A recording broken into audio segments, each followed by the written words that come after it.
11 अप्रैल 2011 को अनुरिमा लखनऊ से दिल्ली आ रही थी और ट्रेन में कुछ बदमाशों ने उनसे उनकी सोने की चेन छीनने की कोशिश की।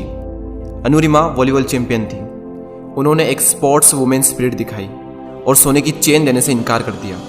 जब उन्होंने सोने की चेन देने से इनकार कर दिया, वो 4 से 5 लड़के थे, उन्होंने अनुरिमा को चलती ट्रेन से उठाकर बाहर फेंक दिया। ये तो थी एक बुरी चीज़। इससे भी बुरा तो तब हुआ जब अनुरिमा को नीचे फेंका गया। उसी वक्त दूसरे ट्रैक से भी एक ट्रेन आ रही थी। अनुरिमा उस ट्रेन से टकराई और जाकर नीचे गिरी। जब दोनों ट्रेन निकल गई, जब उन्हें होश आया, तब उन्होंने देखा कि उनका एक पैर कट चुका था। आधा पैर जींस में था और घुटनों के यहाँ से आधा पैर जींस में लटका हुआ था और वहीं से हड्डियाँ टूट टूट कर बाहर आ रही थी। और सिर्फ यही नहीं, बल्कि ट्रेन के ट्रैक पर आपने छोटे छोटे चूहे देखे होंगे। वो चूहे आकर उस घाव को, उस पैर को आकर कुतर रहे थे। अनुरिमा ये सारा दृश्य अपनी आंखों से साफ साफ देख रही थी, लेकिन कर कुछ नहीं पा रही थी क्योंकि उनकी बॉडी में जरा भी मूवमेंट नहीं हो रहा था। पूरी रात उन्होंने मदद मांगी, लेकिन कोई नहीं आया उन्हें बचाने के लिए। जब सुबह हुई और कुछ लोगों ने उन्हें देखा तो उन्हें हॉस्पिटल पहुंचाया। हॉस्पिटल के बेड पर सब लोगों ने, यहाँ तक कि एम्स के डॉक्टरों ने तक ये कह दिया था कि एक प्रोस्थेटिक लेग से चलना सीखने में लोगों को 3 से 4 साल लग जाते हैं। कुछ दिनों तक उनका हॉस्पिटल में इलाज चला और जब उनकी हॉस्पिटल से छुट्टी हुई, जब वो घर गई, तो घर जाने के बाद जब ऐसी सिचुएशन में लोग ये सोचते हैं कि आगे की ज़िंदगी का गुजारा कैसे होगा, अनुरिमा के माइंड में सिर्फ 2 चीज़ें थी। एक तो ये कि मुझे इन सबको गलत साबित करना है, और दूसरी ये कि अपनी सबसे बड़ी कमजोरी को अपनी सबसे बड़ी ताकत बनाकर दुनिया की सबसे ऊंची चोटी माउंट एवरेस्ट को फतह करना है। मैडम बछेंद्री पाल, जिन्होंने 1984 में एवरेस्ट सबमिट किया था, जब अनुरिमा ने उनको ये बताया कि मुझे एवरेस्ट सबमिट करना है, तो मैडम बछेंद्री पाल के आंखों से आंसू आ गए। उन्होंने कहा कि अनुरिमा, तू इस हालत में भी ये सोचने की हिम्मत रखती है। तूने अपने अंदर तो एवरेस्ट को फतह कर लिया है, बस अब तो दुनिया को बाहरी रूप से दिखाना बाकी रह गया है। और जब शुरुआत हुई तो आप मानेंगे नहीं, जहां लोगों को 2 मिनट लगते थे रोड हेड से बेस कैंप जाने के लिए, वहीं अनुरिमा को 3 घंटे लगते थे। और आपको यकीन नहीं होगा ये जानकर कि ठीक 8 महीने बाद बेस कैंप से सभी साथ में निकलते और टॉप पर अनुरिमा सबसे पहले पहुंचती। बाकी सबके पेट सही सलामत थे, लेकिन अनुरिमा के नहीं थे। फिर भी अनुरिमा सबसे पहले पहुंचती थी। 11 अप्रैल 2011 को उन्हें चलती ट्रेन से बाहर फेंका गया था।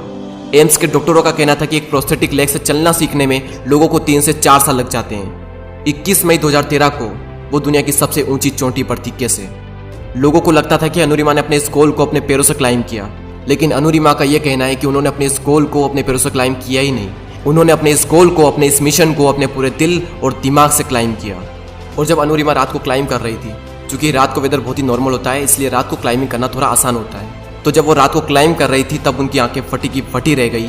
अंधेरे में जहां पर भी उनकी हेडलाइट पड़ रही थी, वहां पर सिर्फ लाशें ही लाशें बिछी थी। उनके अंदर से एक डर निकल रहा था कि जिस काम को करने के लिए वो निकली है, उसी काम को करने के लिए ये लोग निकले थे और ये लोग यहाँ पर मरे हुए हैं। और इन लोगों का तो शरीर भी सही सलामत था, उसके बावजूद भी ये यहाँ पर आकर मर गए। उनके अंदर से डर निकल रहा था और इस डर का सामना कर, थोड़ी हिम्मत दिखाकर उन्होंने अपना एक कदम आगे बढ़ाया और उसी कदम के आगे अपना एक कदम और रख दिया और धीरे धीरे ही सही, लेकिन वो आगे बढ़ी। हिलेरी स्टेशन, एवरेस्ट से थोड़ा नीचे। जब अनुरिमा वहां पहुंची तो उनका ऑक्सीजन का लेवल कम होने लगा। उनके शेरपा ने उन्हें कहा कि अनुरिमा वापस चलो, तुम्हारा ऑक्सीजन खत्म हो रहा है, अगर जिंदा बचे तो फिर से वापस आ सकते हैं। लेकिन अनुरिमा को पता था कि ये मौका उन्हें बहुत ही मुश्किल से मिला है और शायद इसके आगे उन्हें कोई मौका मिले ही ना, और वो इस गोल्डन चांस को कभी भी खोना नहीं चाहती थी। उन्होंने शेरपा की बात नहीं मानी और आगे बढ़ी। उनका मानना था कि यहाँ तक आई हूँ यहाँ रुकने के लिए या फिर वापस जाने के लिए नहीं, यहाँ तक आई हूँ और भी आगे जाने के लिए।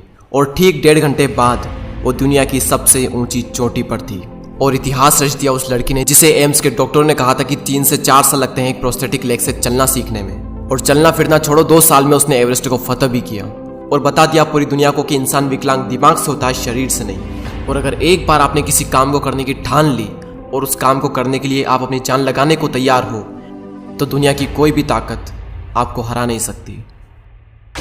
आज मेरे लाइफ का सबसे बड़ा सपना पूरा हुआ और मैं टॉप ऑफ द वर्ल्ड पे हूँ और बहुत खुश हूँ, बहुत खुश हूँ। और